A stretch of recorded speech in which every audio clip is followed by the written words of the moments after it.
Hey guys, what's going on? Kel back here yet again, representing the 40k YouTube channel, bringing you another Warhammer 40,000 news article straight from the Warhammer community page. Today it's all about Pariah and what's going to be in the Pariah box set. If you're new to the channel, if this is your first time watching us, we are 40k. We produce Warhammer 40,000 content every single day. At the moment it's just news and reviews, but in the future it's going to be painting videos, and when lockdown is up, battle reports. So if you're interested in anything Warhammer 40,000 related, hit that subscribe button, stay with us and check us out. We would greatly appreciate it. Big shout out to everyone who subscribed to the channel over the past month. Thank you very much for your support, guys. I say it every time and you might be sick of hearing it, but it really does mean a lot, so thank you very much. But we'll get into this video. This video, like I said, is all about the Pariah box set that's coming out. So let's get into it and let's see what's in the box. Part of the Psychic Awakening. So, the Psychic Awakening saga has taken us from one side of the galaxy to the other. We've seen epic battles take place and new heroes have risen. Now that we've reached the conclusion, it's time to see what Pariah has waiting for us. And here are some of the characters that we can. I'm sure we're going to get into in a minute, and then cover the box set. The guy with the dragon in particular on his shoulder, I think that model looks quality. I'm not too fussed, and I'll say it from the beginning. I'm not too fussed on that Sisters of Battle with the cape going up. It doesn't stand out for me. But the guy with the dragon, love it. Let's see what we got. The contents. Pariah is absolutely packed, and the contents page has some hints on what you'll find inside. Oh, there's a lot to go through here. I don't think I'm going to be able to click on this, so I'll scroll down slowly, guys, and let's see if anything sticks out. See, won't let me click on it.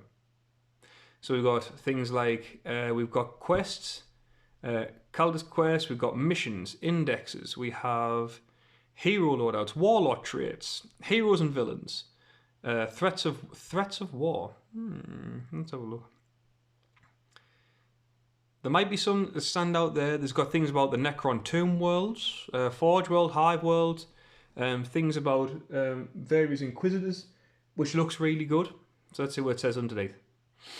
As with all the Psychic Awakening books, Pariah has a section on the existing narrative of the conflict, which says humanity take on the Necrons within the mysterious Pariah Nexus.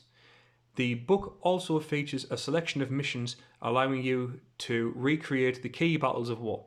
Inside, you'll find updated rules for fielding the Inquisition in games of Warhammer 40,000 and data sheets for Lord Inquisitor Kyra Draxus, the Demonfuge? Okay. Ephriel Stern, accompanied by Kraganil and Illuminator Ceres. Oh, I hope they show a picture of the Ceres model. That model looks sweet. New models for these characters are coming out alongside the book, and you're going to be able... and they're going to be a real boon for Inquisition, Adeptus Sororitas and Necron armies respectively.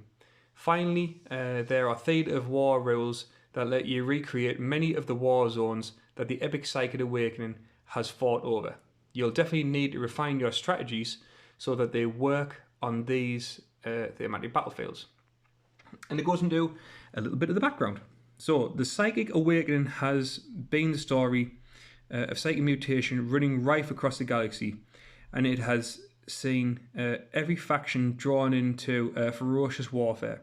Humanity's answer to the Citrix, I can never pronounce this name, Citrix Malediction. No?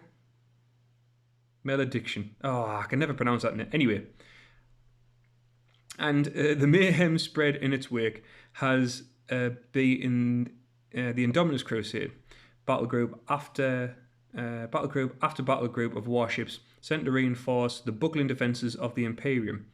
Now, one such fleet has arrived at the Nephilim sector to find an eerie silence. There's some great artwork there from JW. Love the artwork. As battle group Calidus pushes deeper, They are shocked by what they discover. Vast blackstone pylons arranged in patterns of words. Euclidean? Yep, fractal crypto logic that defy explanation. Oh, Games Workshop, you made me look like a right derp, honestly. They call this horrifying region the Pariah Nexus, and is the Necron's response to the psychic awakening. And we have a little bit of a map here. So we've got the Pariah Nexus. I'm guessing those are some planets. We've got some stuff redacted. Ooh, it's always interesting. Redacted for what reason, do we think? Something to do with the Lost Legions, maybe? Who knows? And we've got the key at the bottom there.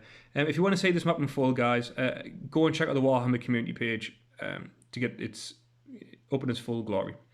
So within the Pariah Nexus, the warriors of the Imperium find themselves racked with anxiety, succumbing to exhaustion, and growing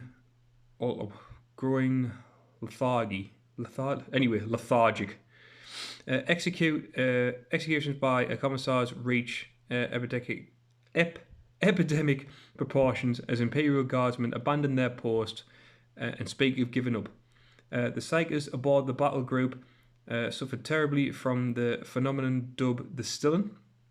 Clearly, the Pariah Nexus was to blame, and it had to be destroyed. But the Necrons weren't going to sit back and let that happen. And here we've got some Sisters of Battle models and some Ultramarines going toe-to-toe with the Necrons, with a very redly painted monolith. I don't think I've ever seen a monolith. Let's have a look at that. Ever painted in that. Could be wrong, but it's not something I've ever seen before. And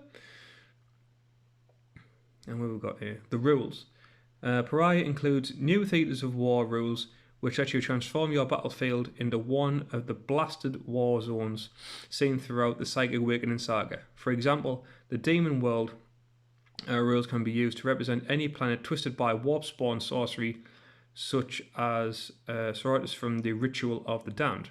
And here we've got Magnus the Red, some Thousand Suns, and some Dark Angels, I believe, in the front there, and some Grey Knights. Okay, cool. Now, Magnus the Red is a cool looking model. I saw someone do a Magnus the Red model where instead of his whole body being red, he'd done like a normal pinky sort of flesh colour. And the way that he did it was so real looking, it was unbelievable. If I can find it, I'll leave a link in the description for it. These rules offer both a thematic way to play in Warhammer 40,000 and a new tactical challenge. Let's see how you cope when the mere service of unnatural and terrifying Demon World is enough to send your finest warriors out of their minds. And we've got here, sanity blasting landscape. Okay. In this battle, subtract 1 from the leadership characteristics of every model, excluding Chaos and Grey Knights, and add 1 to the leadership characteristics of all demon models on the battlefield. In addition, in this battle, the Insane Bravery stratagem costs 3 CP. Aha! Cool. So it's kind of like a rule that affects the terrain and plane surface on the board. I like that. That's a cool addition. There's also something mysterious about the objectives. Roll a d6 before the game and see what effect the objective markers have on the battle. Sometimes you get a boon, or perhaps it'll be a curse. Maybe there'll be a dedicated corn and your warriors will be filled with bloodlust. And we have the Skull Altar, which is you add 1 to the attack characteristics of models while they are in 3 inches of the objective markers. That is cool. I like that. They're putting in little bits just to affect the objectives and stuff like that. Well done, Games Workshop. Very, very down with that. Cool idea. Love it. There is also battlefield twists, which affect the entire game. For example, on a field of war, everyone becomes more dangerous. We've got Field of War. Add a strength characteristic of all models. All models. So that'll be good for getting into melee and stuff like that when strength comes into bear, and you'll be able to tear through armor more easily. Even things like Terminator armor and Dreadnought armor will have a harder time withstanding everyone's attacks if they're at +1 strength. That's cool.